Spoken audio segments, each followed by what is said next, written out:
White house में Netanyahu और Trump की मीटिंग से ईरान में युद्ध टेंशन हाई हो गई। ट्रंप ने ईरान को धमकी दी कि वो जल्द एटमी डील फाइनल कर ले, क्योंकि उनका सब्र अब जवाब देने लग गया है। इधर खाड़ी देशों के अड्डों पर ट्रंप ने बड़ा उलटफेर कर दिया। कतर के अल उदेद मिलिट्री बेस पर जंगी जेटों का बड़ी बेड़ा रनवे पर पहुंच चुका है।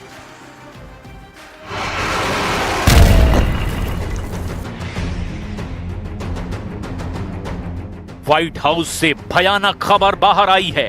ट्रंप ने खौफनाक फैसला किया है। ट्रंप ने नेतन्याहू को फैसले के नफे नुकसान बता डाले हैं। सुपर पावर ने आंख दिखाने वाले दुश्मन को तबाह करने का ऐलान कर डाला है। यानी अब युद्ध ही होगा, जिसका परमाणु युद्ध तक विस्तार बिल्कुल मुमकिन है। व्हाइट हाउस में नेतन्याहू की एंट्री ने हवा का रुख पलट दिया है। कल तक ट्रंप ईरान से मीठी मीठी बातें कर रहे थे, वहीं आज फिर से एंग्री अंकल सैम बन गए हैं। I think they'd be foolish if they didn't. We took out their nuclear power last time, and we'll have to see if we take out more this time. बीबी का जादू चल गया, खाड़ी युद्ध भड़क गया। ट्रंप का फरमान, डील करो या बेमौत मरो। खामनेई ने वॉर जोन में उतारे 5 करोड़ लड़ाके। ऑयल फील्ड में अमेरिका का परमाणु तूफान। ट्रंप ने ईरान को हर तरफ से घेर रखा है। ट्रंप ने अपने 2 जंगी बेड़े वॉर जोन में तैनात कर रखे हैं, मगर उन्हें इतने भर से तसल्ली नहीं है।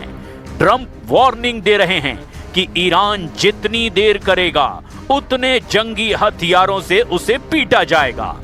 ट्रंप ईरान के मोर्चे पर तीसरे आर्माडा यानी युद्धपोत के बेड़े को भेजने का ऑर्डर देने की धमकी दे रहे हैं। ईरान पर हमले के लिए अमेरिका ज्यादा देर करने के मूड में अब बिल्कुल नहीं है। इसकी तस्दीक तो अब कतर से आई इन तस्वीरों से भी हो रही है।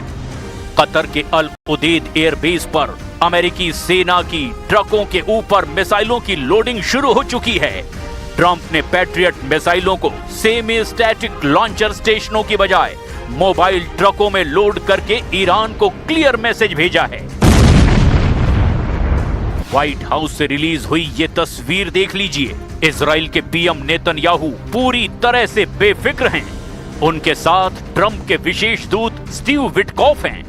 इस वक्त ट्रंप के सबसे खासम खास कहे जाने वाले उनके दामाद जेरेड कुशनर नेतन्याहू के साथ ठहाके लगा रहे हैं।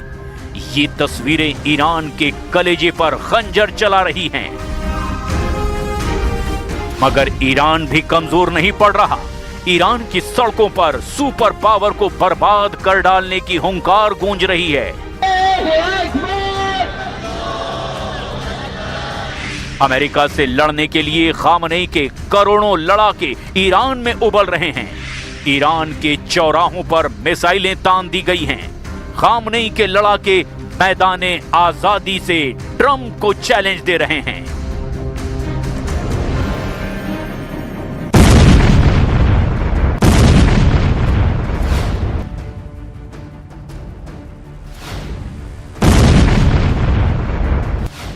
कतर से ईरान पर मिसाइलों की बौछार, अरब सागर से ईरान पर बमबारी। ईरान अब अमेरिका का सबसे बड़ा हमला झेलने वाला है। ट्रंप ने फाइनल फैसला कर लिया है। उन्होंने ईरान को फोड़ डालने का मूड बना लिया है। समुद्र में ट्रंप अपनी सेना और बढ़ाने वाले हैं। वो हथियारों की तादाद बढ़ा रहे हैं। पहले से मौजूद 2 जंगी बेड़ों के बाद भी ट्रंप अपना तीसरा जंगी लड़ाका भेजने का ऐलान कर रहे हैं। लेकिन हथियारों की जो नुमाइश अमेरिका ने की है, उससे सिग्नल मिल रहे हैं कि ईरान पर सुपर पावर पहले जमीनी अड्डों से धावा बोलेगा। कतर के अल उदीद बेस में अमेरिकी वायुसेना ने जंगी जेटों का झुंड रनवे पर उतार दिया है। मतलब ट्रिगर यहीं से दबने जा रहा है, क्योंकि अल उदीद बेस पर मोबाइल लॉन्चर ट्रकों की परेड शुरू हो चुकी है। ये वो हथियार हैं जिनसे अमेरिका सर्वशक्तिमान है। अमेरिका के सबसे घातक जंगी लड़ाकों की मूवमेंट शुरू हो गई है।